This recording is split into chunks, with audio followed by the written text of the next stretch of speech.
Sangre en el 8º piso. No fue un rumor bonito, de esos que se cuentan con risa para espantar el sueño.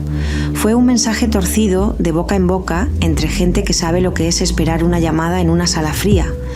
Una enfermera jubilada, así se presentó, me dijo: «No lo vas a encontrar en ningún archivo, pero el 8º piso lo recuerda». Y cuando alguien dice que un piso recuerda, no es metáfora, es advertencia. Dicen que en un hospital de Morelia, en los años 80, cuando los monitores sonaban como juguetes rotos y las noches se cargaban de humo de cigarro, se aparecía una mujer vestida de blanco en el área de terapia intensiva. No gritaba, no corría, no pedía ayuda. Caminaba como caminan los que ya no tienen prisa, y donde ponía los pies nacían huellas de sangre. La sangre duraba lo que dura un parpadeo, y lo peor era eso: la prueba se borraba sola, como si el hospital la lamiera. Hay leyendas que nacen de la superstición.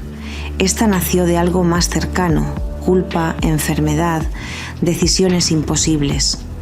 Desde el principio siempre aparece el mismo objeto en los relatos: un brazalete de hospital de plástico barato con el nombre escrito a mano y la palabra trasplante subrayada con tinta mordida. Un brazalete manchado de yodo, como si el tiempo no pudiera limpiarlo. Ese brazalete es el ancla. Si lo ves, ya estás dentro. El 8º piso. En Morelia hay edificios que se miran bonitos de día, con su pintura recién lavada por el sol. Pero los hospitales no envejecen igual. En los hospitales el tiempo se acumula en capas: piel muerta en las rejillas, rezos pegados al techo, nombres repetidos en voz baja. El 8º piso no era un lugar para visitantes.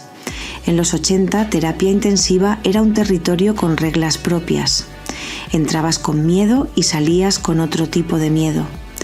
Las puertas tenían un chillido particular, como si el metal se quejara de cada mano que lo tocaba. El aire estaba siempre frío, no por comodidad, sino por control. Control de bacterias, control del cuerpo, control de todo lo que se pudiera controlar, menos lo que se va. Los que trabajaban ahí aprendían una forma de caminar: paso rápido, sin mirar demasiado, como si observar mucho pudiera invitar a algo. La primera vez que la vieron no le pusieron nombre, le dijeron la señora, la paciente, la visitante, porque en un hospital, si nombras algo, lo haces real. Pero esa noche, según la enfermera jubilada, el pasillo olía diferente. No era cloro, era hierro, sangre. No era la típica historia de mujer de blanco de carretera, con cabello largo y cara tapada. Esta mujer estaba limpia, demasiado limpia. Su bata era blanca, pero no de algodón. Era esa tela de hospital que no calienta, que no abraza. Tenía el cabello recogido, como alguien que todavía cree en la disciplina. Caminaba con cuidado, evitando cables invisibles. Y traía un brazalete. Lo llevaba en la muñeca izquierda, flojo. En el plástico se alcanzaba a leer un nombre. Dependiendo de quién lo cuenta, cambia. Pero siempre aparece una palabra igual: trasplante. No miraba a los enfermeros, no miraba a los pacientes. Miraba hacia adelante, como si su destino estuviera escrito en el piso. Y entonces las huellas. No era un charco, no era una gota. Eran huellas completas, de un pie descalzo, húmedo, marcadas en el mosaico. Un pie, luego el otro, y cada huella duraba apenas unos segundos antes de apagarse, como tinta en papel mojado. No dejaba rastro en su ropa, no se tocaba ninguna herida, no cojeaba, solo caminaba. En intensivo, el miedo no tiene espacio para grandes escenas. Es un miedo práctico. ¿Se cayó un paciente? ¿Se desconectó un ventilador? ¿Me equivoqué de dosis? Por eso, cuando la vieron, lo primero que pensaron fue lo mismo: alguien se está desangrando. Pero no había nadie. En los hospitales hay reglas oficiales y reglas que nadie firma. Una de esas reglas era: No hables de lo que no puedes explicar.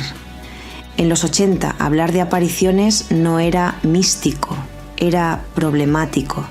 Te podían mover de turno, mandarte a otro piso o, peor, dejarte marcado como la que imagina cosas. Pero la sangre en el piso no era imaginación. Una noche, un camillero, un hombre callado de esos que aprenden a cargar cuerpos sin romperse, fue el primero en señalarlo. ¿Lo vieron?, preguntó, y su voz sonó como si tuviera arena. Nadie respondió, porque ya lo habían visto, y porque no se quedaba. La sangre aparecía y se iba, como si el hospital la respirara. Con el tiempo se armó una teoría, no una explicación porque nadie quería esa responsabilidad. Una teoría que es una forma bonita de decir, vamos a creer esto para no volvernos locos. Decían que había sido una paciente, mujer, 30 y tantos, quizá 40, enfermedad renal. Necesitaba un trasplante y lo rechazó. Hay muchas formas de rechazar un trasplante. Puedes rechazarlo con el cuerpo o puedes rechazarlo con la boca. Esta mujer, según los pasillos, lo rechazó con la boca, porque tenía miedo.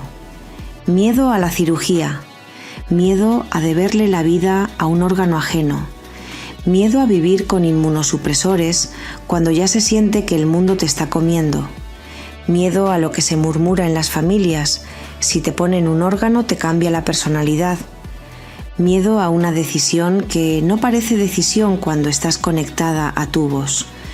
No hay que juzgar rápido. El miedo también es un diagnóstico. En su brazalete la palabra trasplante estaba subrayada por alguien, tal vez un médico impaciente, tal vez una enfermera que quería que quedara claro, como si el plástico pudiera empujarla a decir que sí. Dicen que ella se lo quitó una vez, que lo dejó en la mesa, que dijo no, y que esa noche su presión se cayó como se cae una vela. Las huellas. ¿De dónde salían? En terapia intensiva, la sangre siempre pertenece a alguien. Tiene dueño, tiene expediente, tiene número. Pero estas huellas no tenían dueño. Cuando aparecían, los enfermeros se agachaban, tocaban el piso con un guante, levantaban la mano para ver el color, rojo, fresco, con ese brillo que solo tiene la sangre cuando todavía está caliente, y luego nada. El guante salía limpio, el mosaico volvía a ser mosaico. Los que no lo vieron no lo creyeron. Los que lo vieron dejaron de explicar. Porque ¿cómo le dices a alguien que viste una huella sangrante evaporarse frente a ti? No es como decir, vi una sombra. Es peor, es decir, vi una prueba y se me borró en la cara. Siempre seguía el mismo camino, de la puerta de intensivo hacia los cubículos del fondo. Pasaba frente a las camas como si leyera los nombres sin mirar. Se detenía en un punto exacto, cerca de un cuarto de aislamiento, donde la luz parpadeaba. Ahí a veces se quedaba quieta, no haciendo nada, solo respirando o simulando respirar. Y luego giraba. Volvía sobre sus huellas y las huellas se borraban detrás de ella, como si su paso deshiciera el rastro que dejó. La enfermera jubilada decía que el sonido era lo que más la perseguía. No era el ruido de zapatos, era un tac, tac, suave, húmedo, como piel pegándose al piso. La gente piensa que lo paranormal se anuncia con tormentas, velas, puertas que se azotan. En un hospital, lo raro se anuncia con cosas pequeñas. El monitor que pita sin razón. El suero que gotea más rápido cuando nadie lo ajustó. El elevador que se detiene en un piso vacío. Esa madrugada, el elevador se detuvo en el 8º. No había nadie que lo llamara. La puerta se abrió con su bostezo metálico y el pasillo estaba vacío. Pero olía a hierro. Una enfermera, la que después renunció, caminó hasta la estación. Todo estaba normal, demasiado normal. Entonces la vio. La mujer de blanco estaba de espaldas a unos 20 metros. como si hubiera estado esperando. La enfermera dijo su nombre, no el nombre de la mujer, su propio nombre por reflejo, como cuando alguien te asusta y te obligas a volver a ti.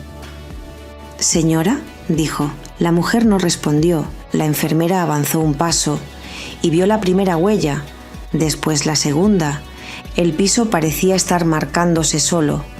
La enfermera tragó saliva, sintió el sabor metálico en la boca, como si el cuerpo entendiera antes que la mente. La mujer giró un poco.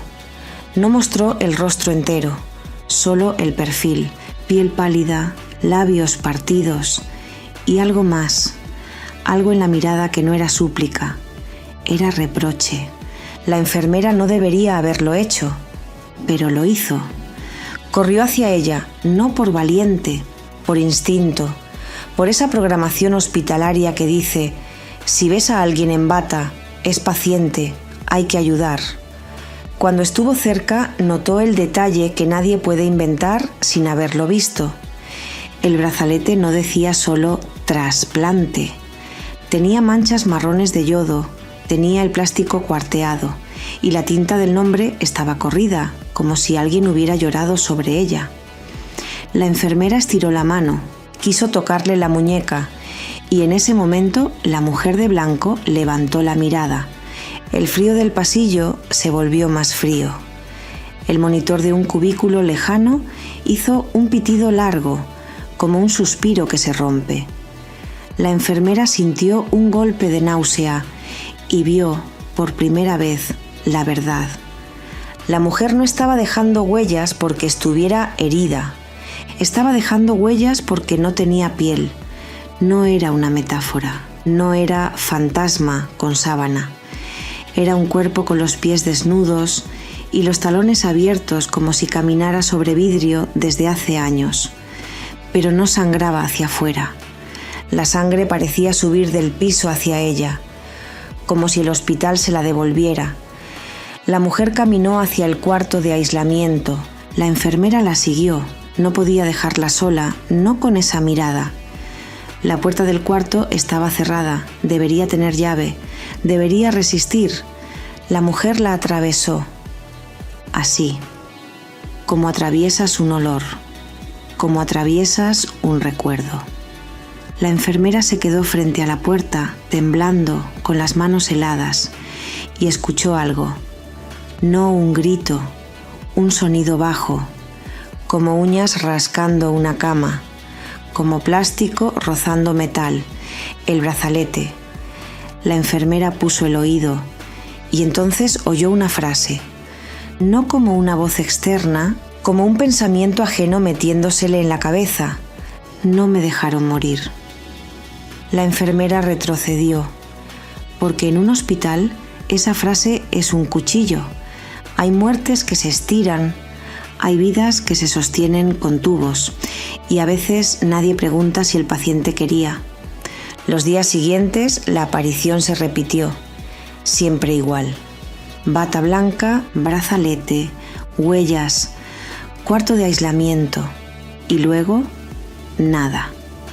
Hasta que un médico, de esos que creen que la ciencia lo explica todo porque les conviene, pidió revisar expedientes viejos.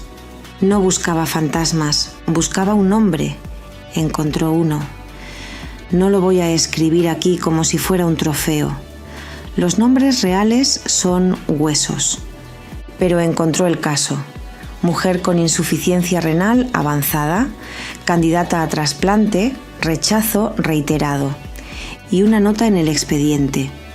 Paciente se niega, familia insiste, se programa procedimiento, consentimiento firmado por familiar.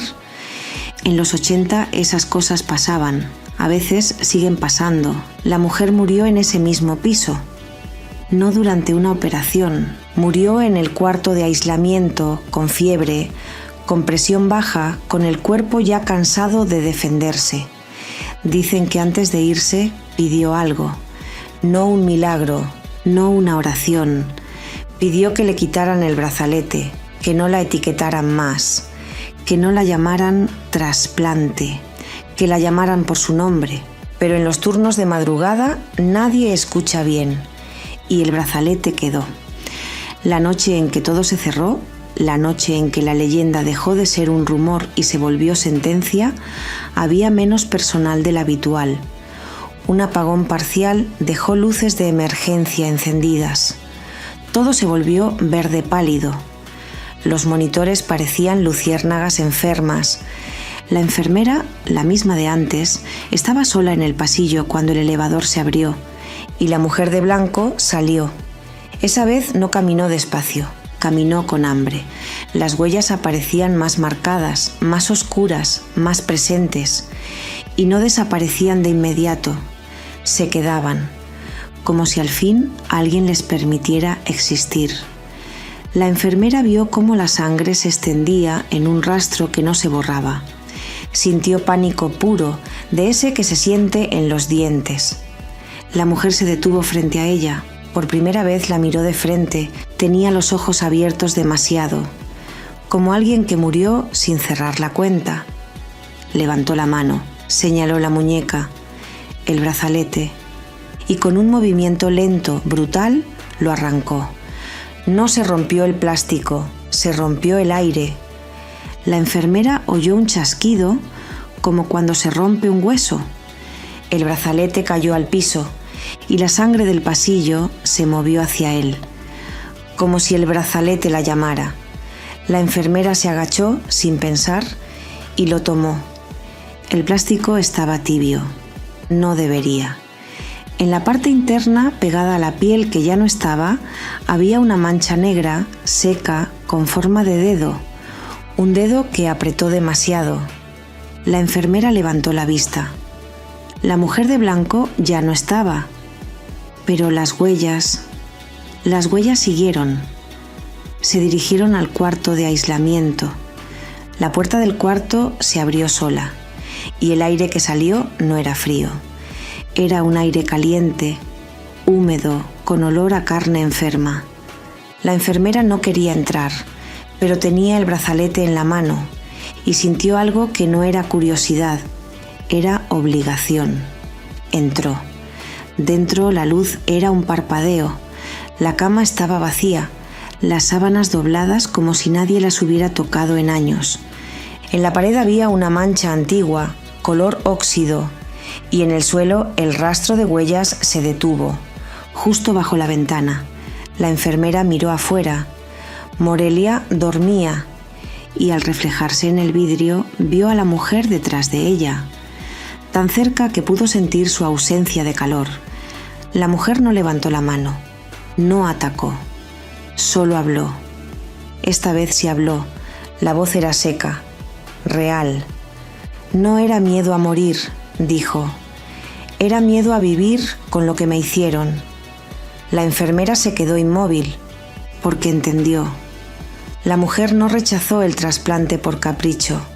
Lo rechazó porque era lo único que todavía podía decidir, y se lo quitaron. La mujer extendió la muñeca desnuda, sin brazalete, y miró el plástico en la mano de la enfermera. «Quítamelo», ordenó. La enfermera lo apretó, le temblaron los dedos. Ya está quitado», susurró. La mujer negó con la cabeza. «No, no de mí, de aquí». Y señaló el cuarto, señaló el piso, señaló las paredes, señaló el hospital entero, como si el hospital aún la estuviera nombrando, como si la palabra trasplante fuera una jaula. La enfermera entendió lo que debía hacer, aunque no tenía sentido. Se arrodilló. Con el brazalete en la mano, lo llevó hasta las huellas. Lo dejó sobre la última marca de sangre. Y entonces la sangre se levantó. No como líquido, como vapor, como un aliento rojo. Se envolvió en el brazalete y lo cubrió. El plástico se oscureció, como si lo quemaran desde dentro. La palabra trasplante se borró, letra por letra, como si alguien la raspase con uñas invisibles. La enfermera lloró sin saber por qué. La mujer de blanco respiró, si es que respiró, y su rostro cambió. No se volvió feliz, se volvió vacío, como alguien que por fin suelta. Gracias, dijo, y fue la última palabra. La luz parpadeó una vez y la mujer desapareció. Pero esta vez no dejó huellas. Dejó una cosa más terrible: silencio. Un silencio sin explicación. A la mañana siguiente el brazalete ya no estaba. La enfermera lo buscó, movió la cama, revisó basureros, preguntó. Nada, como si el hospital se lo hubiera tragado, pero el cuarto de aislamiento cambió. La mancha de óxido en la pared ya no estaba, el olor pesado se fue y, lo más extraño, la luz dejó de parpadear. Los viejos del turno dijeron que era coincidencia, los nuevos no supieron nada y la enfermera se jubiló poco después, no por miedo a fantasmas, por cansancio, porque hay cosas que te hacen ver el trabajo de otra manera, porque después de esa noche, cada vez que le ponía un brazalete a un paciente, le temblaban las manos. Y cada vez que alguien decía no, ella escuchaba, aunque los demás no. Con el tiempo, la aparición se volvió menos frecuente, hasta que dejó de pasar. Dicen que la mujer de blanco ya no camina por el 8º piso. Dicen que el hospital está tranquilo, pero hay una cosa que los de Morelia repiten en voz baja. Si alguna noche estás en ese hospital y escuchas un tac-tac húmedo, no mires al final del pasillo, mira tu muñeca y asegúrate de que el brazalete no diga trasplante. Esto no es un cuento, es una herida que aprendió a Pai a hablar. Un hospital es una fábrica de finales, sí, pero también es un lugar donde la gente pierde el derecho a decidir sin darse cuenta. La bata te vuelve paciente, el expediente te vuelve caso, el brazalete te vuelve procedimiento. Y a veces el terror no viene del más allá, viene del aquí, del ahora, de lo que se firma sin mirar a los ojos. La mujer de blanco no pedía venganza, pedía nombre, pedía que dejaran de subrayarla, porque tal vez el verdadero miedo no es ver un fantasma, es descubrir que lo que te persigue no es la muerte, es lo que hicieron con tu vida mientras aún estabas respirando. Si esta historia te dejó esa incomodidad bajo la piel, esa sensación de cloro en la garganta y hierro en la lengua, compártela. No para asustar, para recordar. Suscríbete y cuéntame en los comentarios si en tu ciudad existe un piso que todos evitan nombrar. Y si alguna vez trabajaste en un hospital, dime la verdad. ¿Alguna vez viste una huella que no pertenecía a nadie?